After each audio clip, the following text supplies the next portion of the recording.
Hi, my name is Hannah Goble, and I will be doing a disability description on Trisomy 18 for EDS 522 at the University of Kentucky. This presentation was made along with my group member Sarah Noble, and we will be presenting on Trisomy 18. Trisomy 18 is a rare genetic disorder in which there are 3 copies of the chromosome 18 rather than the usual 2. The extra chromosome can come from either the sperm or the egg and is usually formed before conception. So even before conception, the sperm or the egg has that extra chromosome of that extra 18th chromosome within it. Trisomy 18 is also known as Edwards syndrome, named after Dr. John Edwards, who kind of discovered it in 1960. The majority of children born with trisomy 18 are what has been termed full trisomy, which means that every cell has that extra copy of the chromosome 18. In addition to that, 5% are born with what has also been termed mosaic trisomy. What happens with mosaic trisomy is some cells do end up with that extra copy of the chromosome 18, whereas others have the usual 2. Another type of trisomy 18 is translocated trisomy.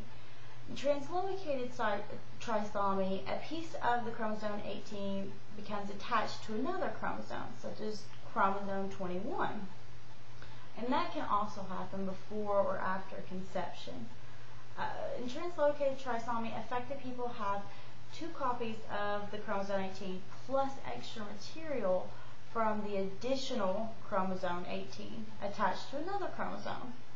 Research does show that trisomy 18 is more prevalent in girls than boys, and like other trisomies, there is a direct correlation with the increased chance of passing along trisomy 18 with the mother's age. So as the age of the mother increases, so does the risk of having trisomy 18. Unfortunately, there is a very low survival rate with trisomy 18. 95% of children die in utero, and only 5% live to be 2 months. In addition to that, only 5 to 10% will survive the first year. The median lifespan is about 15 days, and only 1% of children born with the syndrome will live to be age 10. However, there have been many children with trisomy 18 living well into their 30s, and the prevalence of the disorder is about 1 in 3,000 to 6,000 cases, depending on live birth.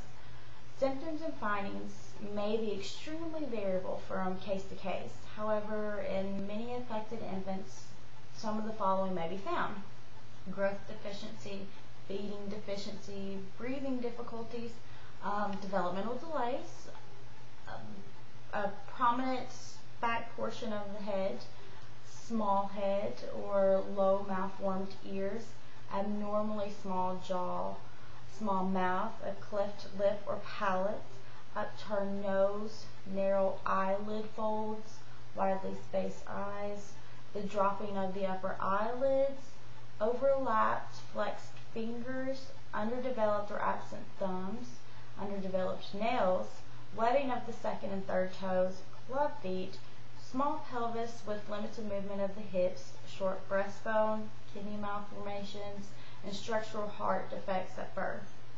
Prenatal diagnosis is possible with screening and chromosome studies. Diagnosis may be needed if feeble fetal activity is seen, or there may be an excess of fluid in the fetal sac, a small placenta, or a single umbilical artery.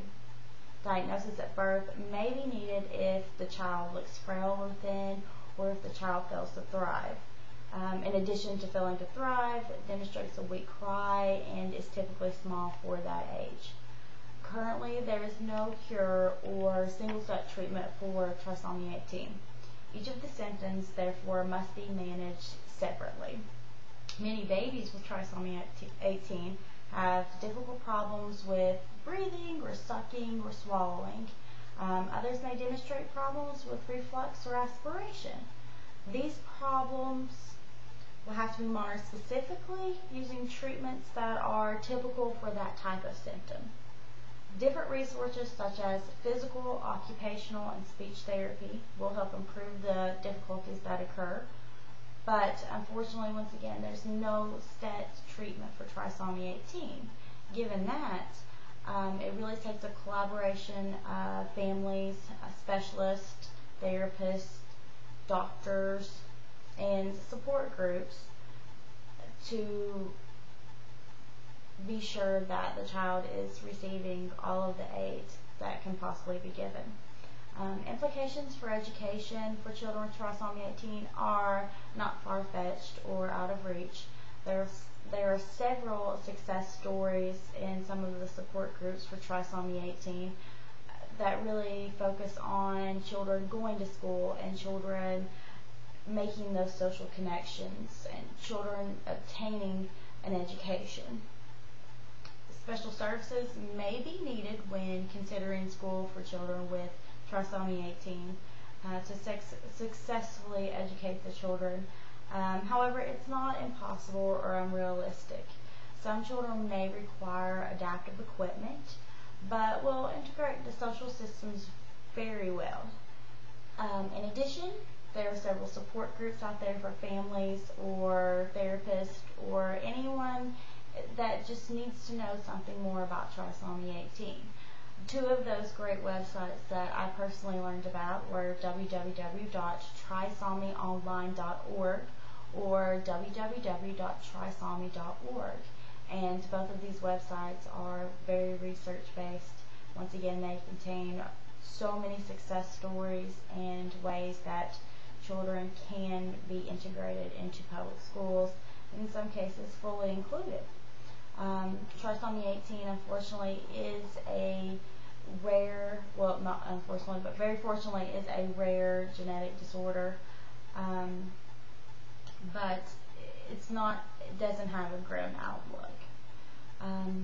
If you have any questions, please visit either one of those websites, and I hope you've enjoyed. Thanks.